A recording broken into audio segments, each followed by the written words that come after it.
వెతలు తీరును కృపలు దొరుకును సాటి లేనిది యేసుని నామం యేసునామమే మధురం మదిలో తలచిన ధన్యం యేసునామమే మధురం.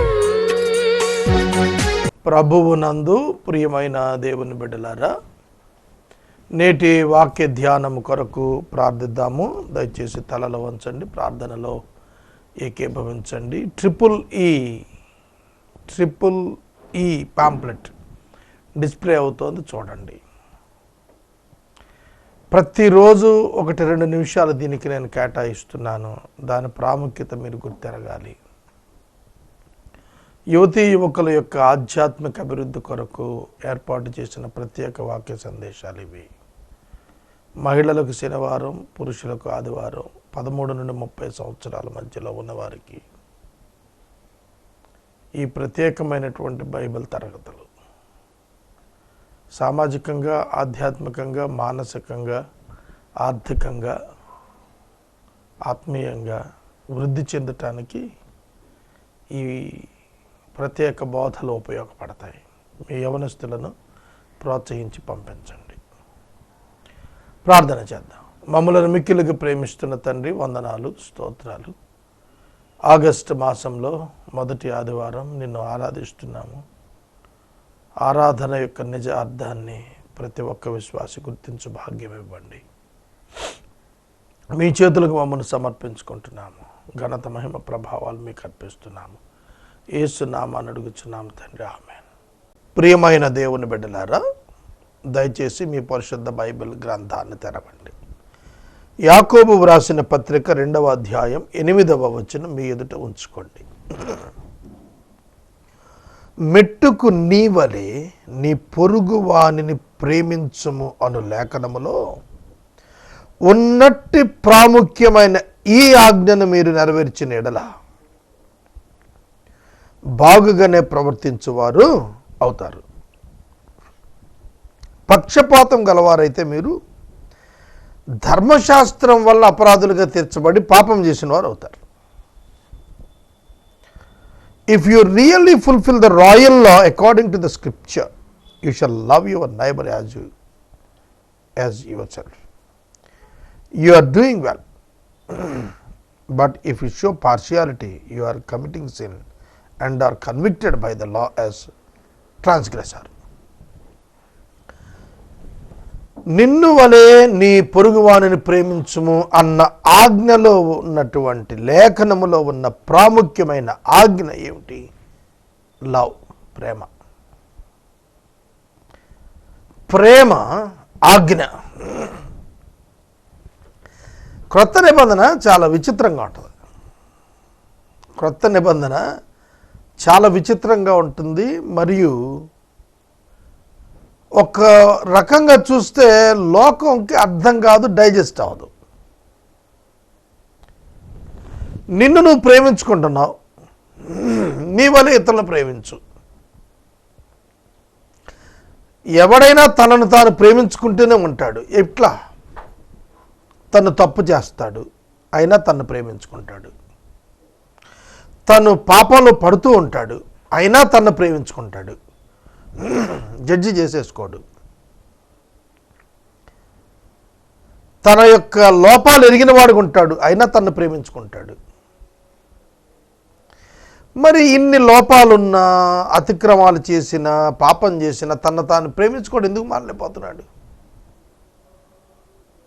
ఇతరులకైతే జడ్జిమెంట్ ఇస్తాం, మరి మనకిచ్చుకోమే. నిన్ను నువ్వు ప్రేమించుకుంటున్నావు.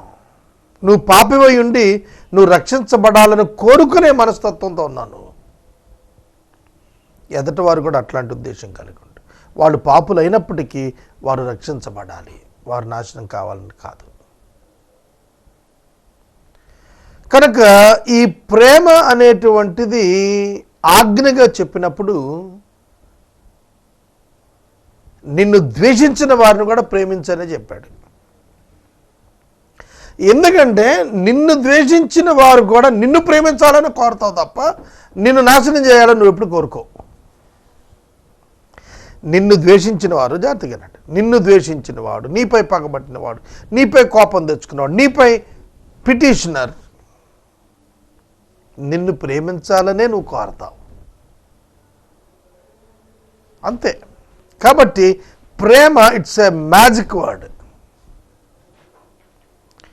ప్రేమ యొక్క లక్షణాలు 1 కొరింథీ పత్రిక 13వ అధ్యాయంలో రాశాడు. ఒక 10 ప్రత్యేక లక్షణాలు ఇచ్చాడు.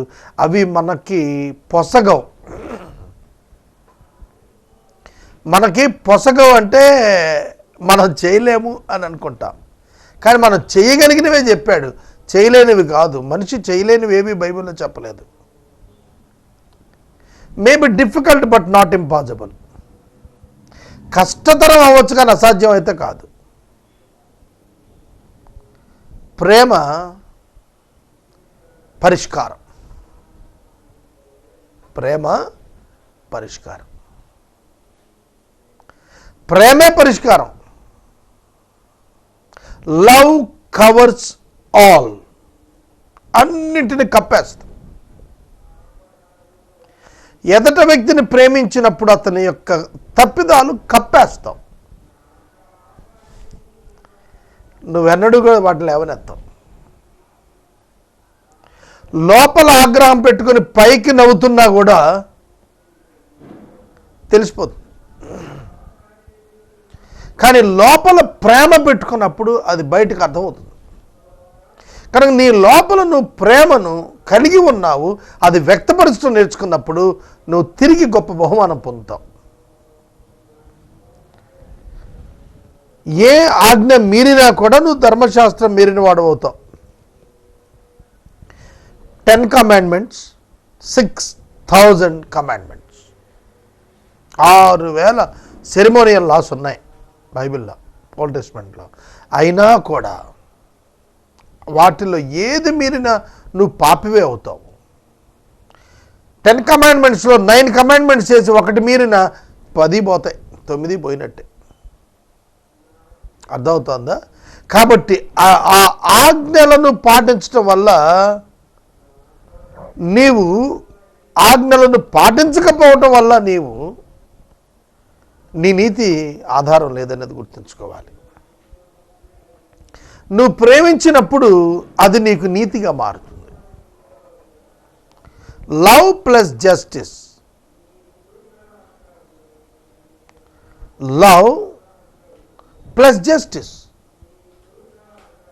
ఈ రెండు ఎక్కడ పొసగవు? క్రైస్తవ్యులను పొసుగుతాయి. Justice demands punishment and love demands forgiveness, and the forgiveness at the same time justice. Both must be implemented by a single person. That is divinity. ప్రేమించాలి, న్యాయం చేయాలి, that is divinity. Love plus righteousness is justice. కాబట్టి ఎప్పుడైతే మనం ప్రేమిస్తామో ఆ ప్రేమించబడిన వ్యక్తి యొక్క అపరాధాన్ని గుర్చిన మనమే దానికి చెల్లింపు చేస్తాం. ఇది మనం నేర్చుకోవాలి. కనుక ప్రభు యొక్క ధర్మశాస్త్రం ఏం చెబుతోంది? ఎవడైనా ధర్మశాస్త్రం అంతా గైకొని ఒక్క ఆజ్ఞ తప్పిపోతే అపరాధి అయిపోతాడు. వ్యభిచరించవద్దని చెప్పిన వాడే నరహత్య చేయొద్దని చెప్పాడు. నీవు వ్యభిచరించకపోయినా నరహత్య చేస్తే అపరాధి అవుతావు. స్వాతంత్రమునిచ్చు నియమం చొప్పున తీర్పు పొందబో వారికి తగినట్టుగా మాట్లాడండి, అలాగనే ప్రవర్తించండి. స్వాతంత్రమునిచ్చు నియమం చొప్పున తీర్పు పొందబో వారికి తగినట్టుగా మాట్లాడు. స్వాతంత్రమునిచ్చు నియమం ఏంటి? రోమాపత్రిక 8వ అధ్యాయం. స్వాతంత్రమును ఇచ్చేటువంటి నియమము ఆత్మలో ఉన్నది. రోమాపత్రిక 8వ అధ్యాయం దానికి సాక్ష్యం చెప్తాను, చదువుతాను, చూడండి. రోమాపత్రిక 8వ అధ్యాయం. క్రీస్తు యేసు నందు ఉన్న జీవము నిచ్చు ఆత్మ యొక్క నియమము పాప మరణముల నియమము నుండి నన్ను విడిపించింది. జీవమునిచ్చేటువంటి నియమము, ఆత్మ యొక్క నియమము, ఆత్మ యొక్క నియమము మరియు స్వతంత్రాన్ని ఇచ్చేటువంటి నియమం ఉంది. Gospel is they. God will forgive everyone because of the son sacrifice. క్రీస్తు యొక్క త్యాగము వలన, బలి వలన, అటాన్మెంట్ వలన స్వాతంత్రించే నియమం ఒకటి ఉంది. దాన్ని బట్టి మాట్లాడండి. If God forgives a man, how can you judge him? అందుకని జాగ్రత్తగా ఉండమన్నాడు. కనికరం లేకుండా తీర్పు తీర్చావో, కనికరం లేని తీర్పే పొందేస్తావు. జాగ్రత్త. కనికరం చూపని వానికి కనికరం లేని తీర్పు ఉంటుంది. కనికరం తీర్పును మించి అతిశయపడుతుంది. కనికరం గొప్పది తీర్పు కంటే కూడా. అది అతిశయపడుతుంది కూడా కనికరం. నేను చెప్పాను మీకు, ఫ్రాంక్ క్యాప్రియో అనే ఒక జడ్జ్ అమెరికా దేశంలో, ఆయన చీఫ్ జడ్జ్, ట్రాఫిక్ సెంటెన్సెస్ వేసి ఆయన గురించి చెప్పాను మీకు. తప్పు చేసిన వాడిని శిక్షించే ఉద్దేశంతో ఆయన చేయలేదు, క్రమపరిచే ఉద్దేశంతో చేశాడు. ఎనీ అఫెన్స్ ట్రయల్కి వచ్చినప్పుడు, జడ్జిమెంట్ ఇవ్వాల్సి వచ్చినప్పుడు, to correct the person, not to do it again, to build a good attitude in that person, he gives the judgements. ఆ వ్యక్తిలో ఒక మంచి ఉద్దేశాలు ప్రేరేపించబడటానికి అతనికి స్వల్ప శిక్షలు విధిస్తూ ఉంటాడు. కొన్ని సందర్భాల్లో వారి పరిస్థితిని బట్టి క్షమాపణ ఇచ్చి, కనికరం చూపించి కూడా అతిశయపడ్డాడు. ఆయన దగ్గర ఇన్స్పెక్టర్ క్విన్ అని ఉంటాడు. ఆయన బిఫోర్ జడ్జిమెంట్ తను ఏదో ఏకపక్షంగా చేసినట్టు కాకుండా ఆయన ఆ క్విన్ను అడుగుతాడు, ఏమంటావు, నీ అభిప్రాయం ఏంటని అడుగుతాడు. లేకపోతే ఆ ముద్దాయి యొక్క బంధువునో, ఫ్రెండ్నో, జ్యూరీ అసిస్టెంట్నో ఎవరో ఒకరు అడుగుతాడు, how you judge this case. కనుక తప్పు చేసిన వాడిని శిక్షించేయటం వెరీ వెరీ ఈజీ థింగ్. కానీ తప్పు చేసిన వాడిని పరివర్తన నడిపించడం ఉందే, అది important thing. What is important? What is important? Convert a person not to do any sin in future. That is important. కాబట్టి ప్రేమ ఉన్నవాడే ఇలా చేస్తాడు. అమెరికా దేశాన్ని గురించి ఆయన మాట్లాడుతూ చెప్పింది ఏంటంటే, ఒక పోలీస్ అధికారి లేదా ఒక మిలిటరీ యోధుడు ఒక చిన్న తప్పు చేసి వచ్చినప్పుడు తను ఆర్ యు గిల్టీ అన్నప్పుడు, ఎస్ ఐఎమ్ గిల్టీ, అవునండి నేను తప్పు చేశాను అన్నప్పుడు, నీ సర్వీసెస్ నేను పరిగణలో తీసుకుంటున్నాను, మీరు దేశం కోసం చేసిన సేవలు నేను పరిగణలో తీసుకుని, మీరు చేసిన ఈ చిన్న తప్పిదాన్ని నేను డిస్మిస్ చేస్తున్నాను. Taking the attitude and the life of a person in judgement. అదే కనికరం అంటే. అదే కనికరం అంటే.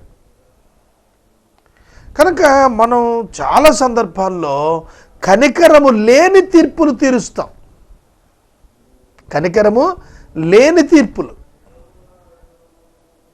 ఎక్స్క్యూజ్ చేయం, యాక్సెప్ట్ చేయం ఆ పర్సన్ని. కానీ ప్రభు అది చెప్పలేదు. తీర్పు తీర్చు నిజమైన అధికారం కలిగిన దేవుడు నిన్ను తీర్పు తీర్చడానికి నుంచోబెడితే నువ్వు కనికరంతో తీర్పు తీర్చాలి తప్ప, కనికరం లేని తీర్పు తీరిస్తే నీకు కూడా కనికరం లేని తీర్పే తీర్చబడుతుంది. You should be very careful in leading your life. నా సహోదరులారా, క్రియలు లేనప్పుడు ఎవడైనా విశ్వాసం కలదని చెప్పినట్లా ఏమి ప్రయోజనం? అతని విశ్వాసం రక్షించగలదా? ఇక్కడ క్రియ లేని విశ్వాసం గురించి మాట్లాడుతూ, దయ్యాలకు ఉన్న విశ్వాసం, they also believe in God but they don't do anything according to the will of God. What is the use of the faith on God? దెయ్యాలకు కూడా నమ్మకం ఉంది, వణుకుతాయి, కానీ అవి దేవుని చిత్తం నెరవేర్చవు. జస్టిన్ పీటర్స్ అనేటువంటి ఆయన చాలా టాప్ క్రిటిక్ ఇన్ క్రిస్టియానిటీ. ఆయన మాట్లాడుతున్నాడు, నరకానికి పంపబడిన వాళ్ళు మీరు గనక నరకంలోకి తొంగి చూస్తే they curse the God, they won't repent. బైబిల్లోని ప్రకటన గ్రంథంలో రాసింది అన్నమాట. తమ పాపమును గూర్చి తమకు శిక్ష విధించబడినప్పుడు పశ్చాత్తాపపడు వారు కారు వాళ్ళు, అందుకే they are in the hell. ఒక పరివర్తన కలిగిన వాడు, ఒక మారు మనసు కలిగిన వాడు తనకు కలిగినటువంటి శిక్షను జ్ఞాపకం చేసుకున్నప్పుడు పశ్చాత్తాపడతాడు. అయ్యో నేనంత దౌర్భాగ్యం. Very simple. సిలువ మీద ఇద్దరు దొంగలు ఒకసారి చూడండి. కుడివైపున ఉన్నవాడిని మనం చెప్పుకుంటామే, అతడు తన శిక్షను సమర్థించుకున్నాడు. తనకు వేయబడిన శిక్ష న్యాయమని ఒప్పుకున్నాడు. That is the action of faith. కనుక రిపెంటెన్స్ అంటే ఏమిటి? కనుక మనం గుర్తెరగాలి, చాలామంది జీవితాల్లో విశ్వాసం ఉందని చెప్తారు, కానీ క్రియ కనపడదు. అది నిష్ప్రయోజనము. సహోదరుడు కానీ సహోదరి కానీ ఆహారం లేనప్పుడు ఆహారం ఇవ్వకపోతే, వస్త్రం లేని వారికి వస్త్రం ఇవ్వకపోతే, చలిగాచుకోవటానికి అవకాశం ఇవ్వకపోతే, సమాధానంగా వెళ్ళటానికి అవకాశం ఇవ్వకపోతే, తృప్తి పొందండి అని చెప్పకపోతే ఏంటయ్యా నీ లైఫ్ వల్ల ప్రయోజనం? ఒక క్రైస్తవుడు పరులకు ఉపకారం చేయని వాడైతే వాడి లైఫ్ వల్ల ఏంటి మెసేజ్ ఏమిస్తున్నట్టు సమాజానికి? ఈ సమాజానికి ఏ సందేశం ఇస్తున్నట్టు క్రైస్తవుడు? 99% Christians are under the influence of religion. It is very sad. Influence of religion, not in the path of Jesus Christ, not having the attitude of the Christ, mind of Christ. ఆయన ఉద్దేశాలు, ఆయన యొక్క మనస్సు లేని క్రైస్తవులు ఉన్నారు వాళ్ళ.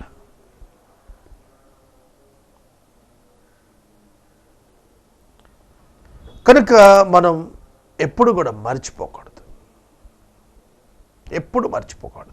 మన వ్యక్తిగత జీవితాల్లో దేవుడు మనల్ని ఎలా క్షమించాడో ఇతరులను అలా క్షమించగలగాలి. మనం ఎలా క్రియ కోరుతామో మనం అలా క్రియ చేయగలగాలి. Your faith works will be rewarded. Your faith works will be rewarded by God. విశ్వాస సంబంధమైన క్రియలు నీకు బహుమానాన్ని తెస్తాయి. విశ్వాసము రక్షణను తీసుకొస్తుంది. యేసుక్రీస్తు నామమునందలి విశ్వాసము రక్షణ తీసుకొస్తుంది. యేసుక్రీస్తును కలిగిన నీవు చేసే విశ్వాస సంబంధమైన క్రియలు నీకు బహుమానాన్ని తీసుకుని వస్తాయి. నీ మత సంబంధమైన క్రియలు నిన్ను నరకానికి తీసుకుని వెళ్తాయి. What is the difference? ఏమిటి వ్యత్యాసం? నా మతం చెబుతున్నందుకు చేస్తున్నాను, తనను రుజువు చేసుకోవడానికి చేస్తున్నవాడు ప్రతిఫలాన్ని అప్పుడే పొందేస్తాడు. దేవుని ఎదుట అతనికి మెప్పు కలగదు. విశ్వాసము క్రియలు లేనిదైతే అది ఒంటిగా ఉండి మృతమైనదిగా ఉంటుంది. Just like devil's faith. అయితే ఒకటి, నీకు విశ్వాసం ఉంది, నా క్రియలు ఉన్నాయి, విశ్వాసం లేకుండా నాకు క్రియలు లేకుండా నీ విశ్వాసం నాకు కనపరచు, నేను నా క్రియల చేత నా విశ్వాసం నీకు కనపరుస్తాడని చెబుతాడు. దేవుడు అక్కడే నమ్ముచున్నావు కదా, అలాగ నమ్ముట మంచిది. దెయ్యములు కూడా నమ్మి వణుకుతున్నాయి. వ్యర్థుడా, క్రియలు లేని విశ్వాసము నిష్ఫలమైనదని తెలుసుకుని కోరుచున్నావా? మన పితరుడైన అబ్రహాము తన కుమారుడైన ఇస్సాకును బలిపీఠం మీద అర్పించినప్పుడు అతడు క్రియల వలన నీతిమంతుడిని తీర్పు పొందలేదా? ఒక నాణానికి బొమ్మ బొరుసు ఉన్నట్టుగా విశ్వసించిన వారి యొద్ద క్రియలుంటాయి. అబ్రహాము విశ్వసించాడు, అది దేవుడు నీతిగా ఇచ్చాడు. అబ్రహాము వెంటనే బలి ఇచ్చాడు, అతడు రుజువయ్యాడు. ఏమిటి అక్కడ అర్థం అంటే అబ్రహాము మనుషుల ఎదుట రుజువయ్యాడు, విశ్వాసము వలన దేవుని ఎదుట రుజువయ్యాడు, క్రియ వలన మనిషి ఎదుట రుజువయ్యాడు. క్రియ వలన మనుషుల ఎదుట రుజువయ్యాడు. అబ్రహాము దేవుని నమ్మాడు, ఆ దేవునికి తెలుసు, అర్థమైంది. కానీ మేనిఫెస్టేషన్లో క్రియలోనికి వచ్చినప్పుడే అతను అంగీకరించబడ్డాడు. మేనిఫెస్టేషన్లోకి వచ్చినప్పుడే, దాని క్రియారూపానికి వచ్చినప్పుడే అతడు పరలోకం నుండి హెచ్చరిక చేయబడి ఆపబడ్డాడు. కనుక action is important. Your faith will be manifested in your actions. నీ క్రియల వలన నీ విశ్వాసము తెలియబడుతుంది కదా. అని క్రియల చేత విశ్వాసం ఉందని రుజువు చేయలేవు, విశ్వాసం ఉన్నదని క్రియల చేత రుజువు చేయగలుగుతావు. ఇది కొంచెం కన్ఫ్యూజన్ స్టేట్మెంటే. క్రియల చేత విశ్వాసం ఉన్నదని రుజువు చేస్తావు అంటూ క్రియల వలన నీ విశ్వాసం రుజువు చేయలేవు అంటే both are different, not equal. క్రియలు లేనివాడు సైతము విశ్వాసం వల్ల దేవుని ఎదుట ఉచితంగా నీతిమంతుడని తీర్పు పొందుతాడు అన్నప్పుడు విశ్వాసము ప్రామినెంట్. విశ్వాసము బట్టే దేవుడు గుర్తించేది. క్రియల వలన లోకములో అతడు గుర్తించబడతాడు. ఆ క్రియలు అతని యందు ఉంటాయి. నువ్వు బ్రతికి ఉన్నావు అంటే శ్వాస మానలేవు. నువ్వు బ్రతికి ఉన్నావు అంటే అర్థం ఏంటంటే నీవు శ్వాస తీస్తూ ఉంటావు, నీ నాడి కొట్టుకుంటూ ఉంటుంది, నీ గుండె కొట్టుకుంటూ ఉంటుంది, నీ బ్రెయిన్ పనిచేస్తూ ఉంటుంది, నీ యొక్క ఊపిరితిత్తులు పనిచేస్తూ ఉంటాయి, నీ కిడ్నీస్ పనిచేస్తూ ఉంటాయి, నీ రక్తము ప్రసారం అవుతూనే ఉంటుంది నరాల గుండా. Those all are the actions because a person is in life. ఒక మనిషి జీవించాడు కనుక ఈ యాక్షన్స్ అండ్ ఇన్సైట్ జరిగిపోతున్నాయి.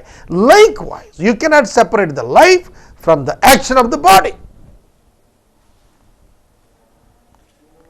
కాబట్టి మనం బ్రతికి ఉన్నాము అనేది మన శరీర అవయవాలు పనిచేస్తూ రుజువు చేసినట్లుగా మన పనులు మనం బ్రతికున్నాయని, మనం బ్రతికున్నట్టు వల్ల మనం పనిచేయగలుగుతున్నామని, ఈ రెండు ఇంటర్లింక్డ్ అని, ఇన్సెపరబుల్ అని యాకోబు మాట్లాడుతున్నాడు.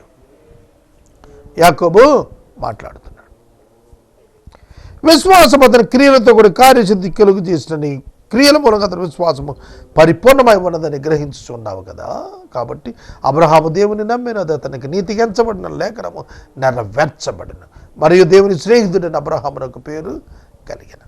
మనుషుడు విశ్వాస మూలము మాత్రమే కాక క్రియల మూలమున నీతిమంతుడు ఎంచబడని మీరు దీనివల్ల గ్రహించితిరి. Paul's statement, James statement both are one. రెండు ఒకటే, కాంట్రాడిక్టరీ కాదు. ఈ బోత్ ఆర్ వన్. పౌలు గారు చెప్పింది క్రియలు లేకుండా నీవు విశ్వాసం చేత నీతిమంతుడికి ఎంచబడతావని చెప్పినటువంటిది ఎంత వాస్తవమో, విశ్వాసి అయినటువంటి వాడు క్రియలతో నిండి ఉంటాడనేది కూడా అంతే వాస్తవం. నేను ఇవాళ మార్నింగ్ నా సాక్ష్యం చెబుతున్నాను. నా మెయిల్ బాక్స్ ముందు కూర్చున్నాను. 928 మెయిల్స్ ఐ హ్యావ్ రిసీవ్డ్. చాలా తీసేయగా నేను తొలగించనివి 928 మెసేజ్. 4 hours నేను ఆ మెయిల్స్ మీద కూర్చొని ఒకసారి చెక్ చేసుకోవటం స్టార్ట్ చేశాను. నా మనసు, వాటి జ్ఞాపకాలు గత 4 ఏళ్ళ నుంచి ఉన్నాయి ఆ మెయిల్స్ అన్నీ. వాటిని నేను జ్ఞాపకం చేసుకున్నప్పుడు ఏమని జ్ఞాపకం చేసుకున్నానంటే, ఎన్ని పనులు చేశాను నేను, ఎన్ని పనులు, ఎన్ని క్రియలు, ఎన్ని తలంపులు, ఎన్ని ఆలోచనలు, ఎన్ని కార్యరూపం తర్పించాను. Hundreds of works. అవి నేను జ్ఞాపకం చేసుకున్నప్పుడు దేవుని స్తుతించాను. దేవా, ఎన్ని పనులు చేశాను నాయనా నీ కోసం. నేను may not be recognised by the world, but you have seen all those things. అవన్నీ కూడా మీరు చూచారు ప్రభువా, అవన్నీ కూడా మీరు చూచారు నాయనా. అవును, దేవుడు నా విశ్వాసమును చూచాడు, నా పనులను చూచాడు, నాకు బహుమానం అన్నది. Those works may not give any kind of open results for me. I don't know what are the results God already made through that. దేవుడు వాటి చేత ఎవరిని తాకాడు నాకు తెలియదు. కనుక నా క్రియలు నా విశ్వాసాన్ని ధృవపరిచాయి, నా విశ్వాసము నా క్రియలకు బలాన్ని ఇచ్చాయి. అందుకే అంటాడు, అటువలే రాహాబును వేష దూతలను చేర్చుకుని వేరొక మార్గాన్ని పంపించినప్పుడు క్రియ మూలంగా నీతిమంతురాలు నెచ్చబడింది కదా. ప్రాణము లేని శరీరం ఎలాగ మృతమో, క్రియలు లేని విశ్వాసం మృతం. నేను చెప్పేశాను కదా ఇందాకే మీకు. నీవు బతుకున్నావంటే ఊపిరి పీలుస్తావు, నీ గుండె కొట్టుకుంటుంది, నీ రక్తం ప్రసారం అవుతూ ఉంటుంది, నీ బ్రెయిన్ పనిచేస్తూ ఉంటుంది, నీ లంగ్స్ పనిచేస్తూ ఉంటాయి, నీ కిడ్నీస్ పనిచేస్తూ ఉంటాయి. Of course you may be in sleep, నిద్రలో ఉన్నట్టుగా ఉంటావు, కానీ అన్ని పనిచేస్తుంటాయి. సహోదరుడు సహోదరు, ఆ క్రియలు నీ విశ్వాసాన్ని రుజువు చేస్తాయి. నీ విశ్వాసము నీ క్రియలకు ప్రోత్సాహం ఇస్తాయి.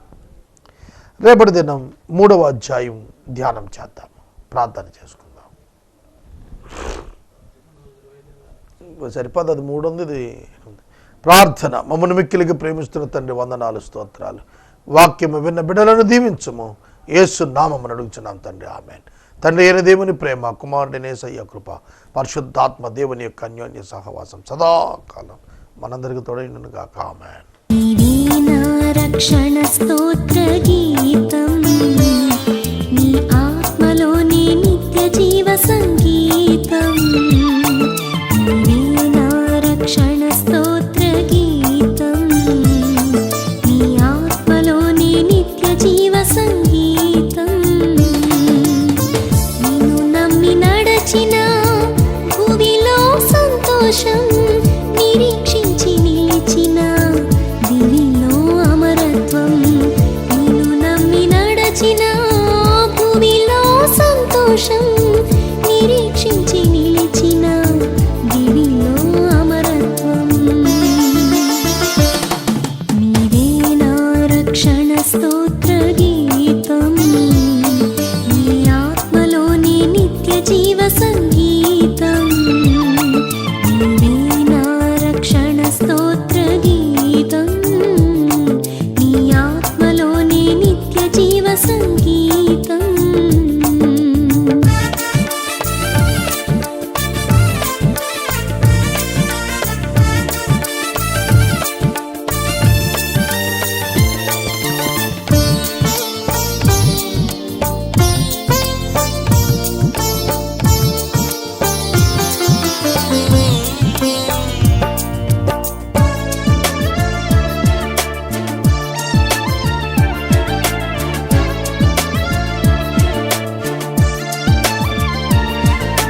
మరపురాని కృపలను తలపులలో నిలిపాను, మరువకాని మేలులను తలపోయుచున్నాను.